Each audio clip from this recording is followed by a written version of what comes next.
Hey everybody, and welcome back to my studio. I haven't made a video in here for a while, and that's because it's been so hot. Now today, I'm finishing up a couple of pots. These are pots that are already formed and they're ready to go on to the slipping, polishing, painting process. And so I'm going to take you with me, kind of show you how I do that, and talk to you a little more in depth than usual about kind of finishing up polychrome pottery, how the paints and the slips and the polishing takes place and how that's applied.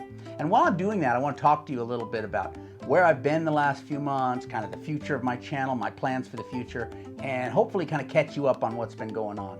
The SW Kiln Conference is going on at the end of September and the 1st of October. I think it's like September 29th through October 1st, something like that.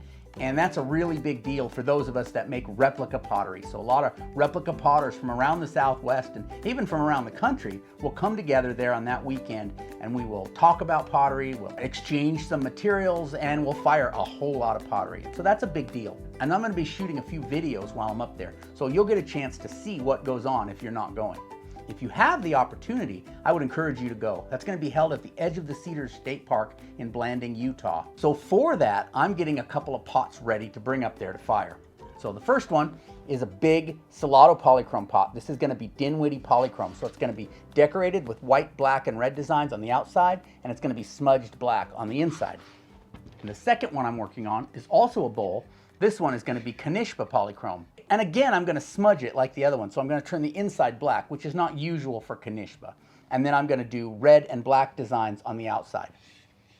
Now this pot is going to be a type called Dinwiddie polychrome. Now here's the original that I'm getting inspiration for the designs. But if you see the original, it's painted with designs on the inside and the outside. Whereas this one that I'm working on, this is going to be Dinwiddie, which means it's smudged on the inside. So I'm changing the original. The original is a type called 9 Mile polychrome. I'm changing it to Dinwiddie, which means no designs on the inside, all black, designs only on the outside. And so the black on the inside comes from the firing process. And I'll show you that in a future video. I will actually fire this directly on the ground with some burnable material inside of it, which will cause carbon to be infused in that clay permanently. And it won't wash off and make that black. Meanwhile, the outside needs to be treated with certain slips. So if you look at the original here, you'll see that the white, that is that white smectite slip, similar to what I sell on my website. And the red, that is what they call a hematite wash. It is like an iron oxide or a red ochre in this case that is just applied to the clay and burnished in. And then the black, that's that organic paint. So the organic paint is applied only to that smectite clay because that's the only place that will cause that paint to turn into black designs. And then it will be fired in a very specific way, a very brief, low temperature firing that will keep from burning out those black designs. And hopefully I'll get good results. Like the last time I did a Dinwiddie polychrome pot, as you can see here. I'll put a link to that video down in the doobly-doo in case you want to watch that.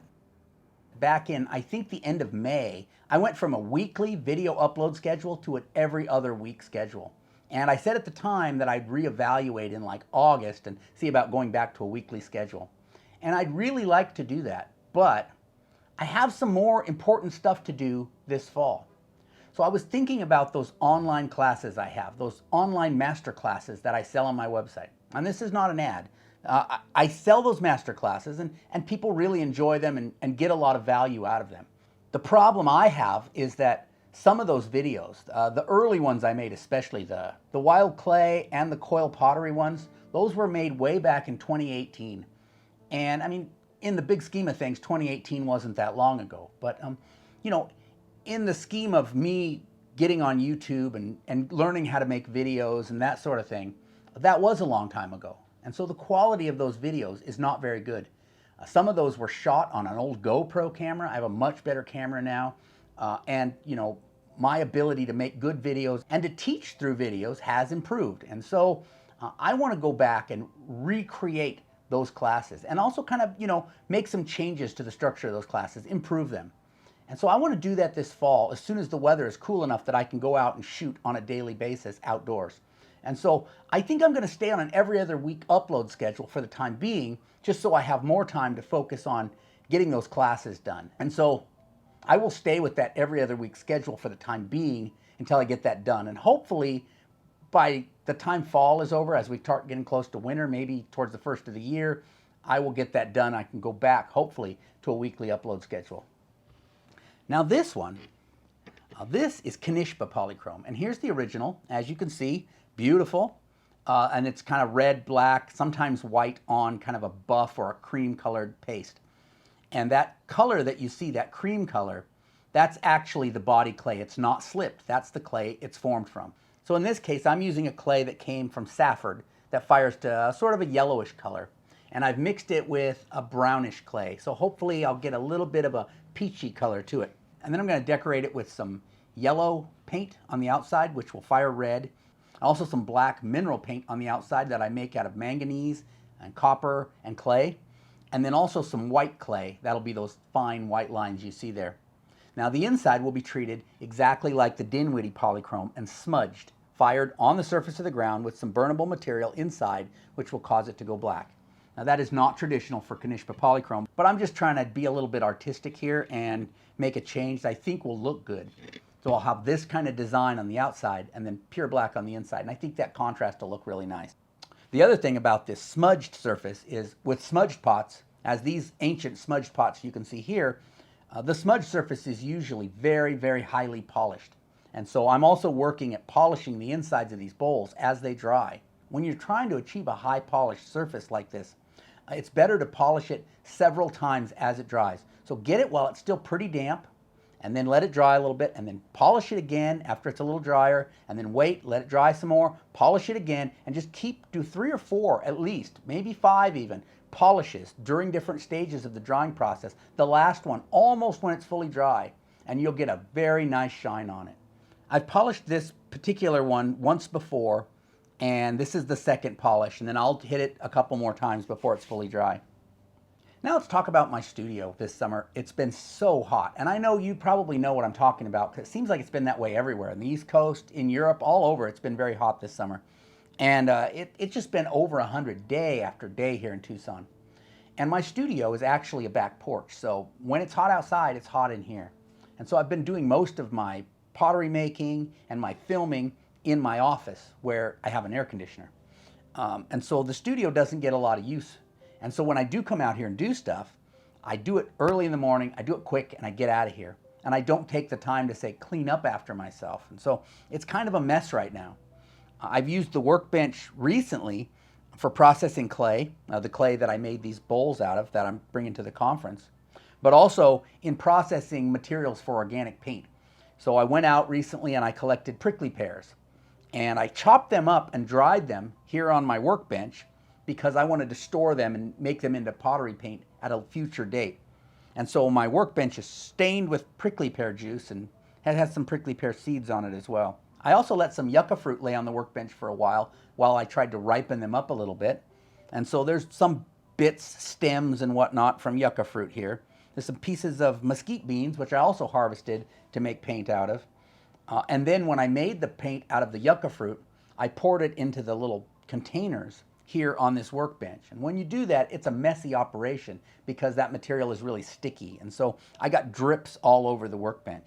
And now I've got ants all over it because they're up here eating the prickly pear juice and that paint that I spilled. So it's really a mess right now. It's as messy as it's ever been. And so I'm going to clean this off soon, and hopefully, it'll come pretty clean.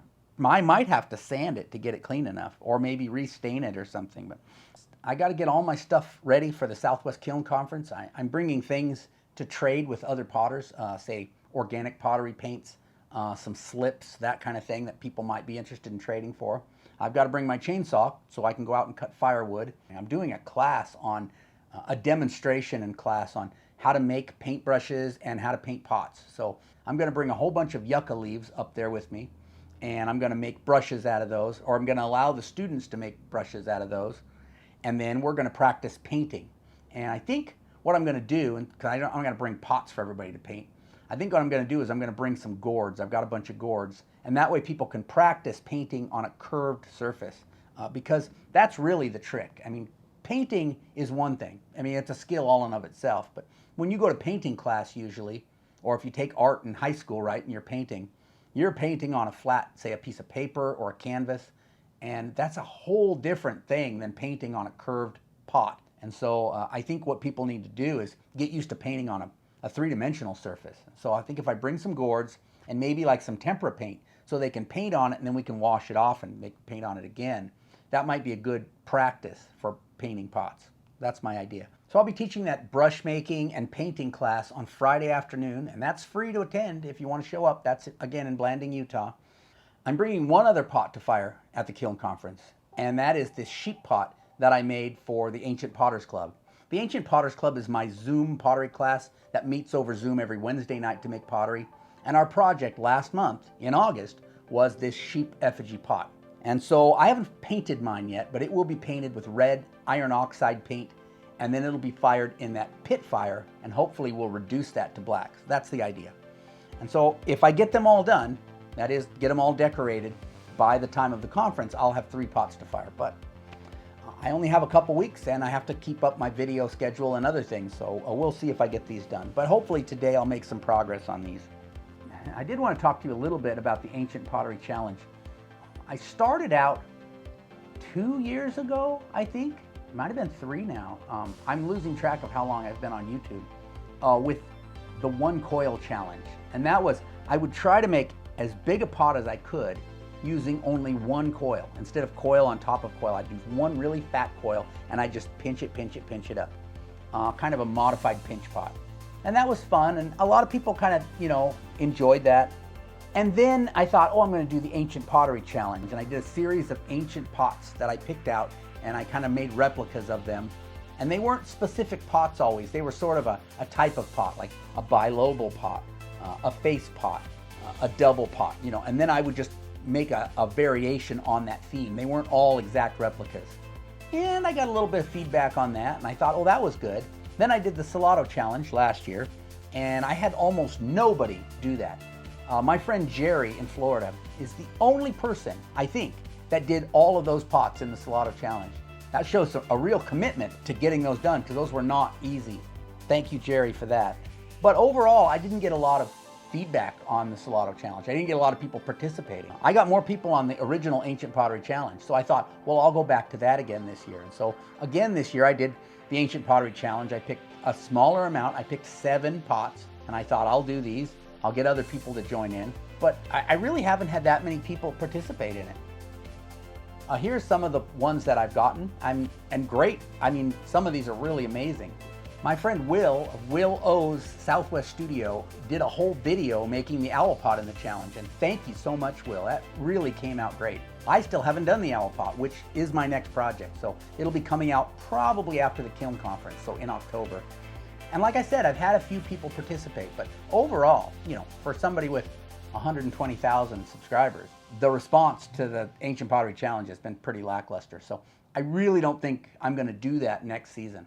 If you've got some ideas, you think I should do it, or you think I shouldn't, or you just really don't care, let me know in the comments. But for the most part, I think the lack of participation tells me how much people care, and that's not very much. So I think I'm just going to drop the challenges for next year. I won't do the Salado Challenge or the Ancient Pottery Challenge or the 1 Coil Challenge. I was literally thinking of doing like a Cibola Whiteware Challenge, but I think it's time to maybe put it to bed and move on. Now, let me tell you a little bit about this summer. It's been a rough summer for me. I left in June to go to Montana, spent a month up there with my family, which was great. I got back, I tried to get myself back in gear in July, having trouble kind of getting back into the swing of things just because I'd been sitting around doing nothing for a month, and so it's kind of hard to, go back to work. And while that was going on and I was just starting to get ramped up, I got sick. And then one sickness led to another. Long story short, I've been sick since about the end of July, and here it is kind of almost the middle of September, and I'm feeling a lot better. So I'm about ready to kind of get back into gear again and get moving. Another thing that happened this summer is I hit 100,000 subscribers on my YouTube channel. So I got this nice plaque from YouTube, and that was a big deal for me. And probably today I'm going to hit the amazing number 123,456. That's 123,456 subscribers, which is a pretty big deal, and that shows that I'm continuing to grow after I hit 100,000. So I'm excited about that, and I want to thank all of you for helping me out with that. So I was up in the mountains yesterday collecting clay. This is the clay I collected while I was up there. Had a nice time. It was really great to get out. I've been cooped up in the house so much this summer because it's been so hot. So it was great to get out in the mountains and hike around a little bit. And while I was out there, I collected these yucca leaves. And these are the leaves that I'm going to use to turn into paintbrushes for that class I talked about at the Kiln Conference. So I'll start working on processing these today. Gonna take a scissor and kind of cut them up into lengths and then stick them down in some water so they can start to rot. And the rotting will actually take the flesh off of the leaves, and then we can just clean off the flesh and have just the fibers which make the brushes. So if you're curious about the Southwest Kiln Conference, want to know more about what goes on there, I made a bunch of videos at the conference in 2021 when it was held in Blanding, Utah, where it is this year. So I'll link a couple of those up right over here. You can go check those out, learn more about the conference, and maybe think about joining us in a couple weeks. Thanks for watching today. I'll catch you next time.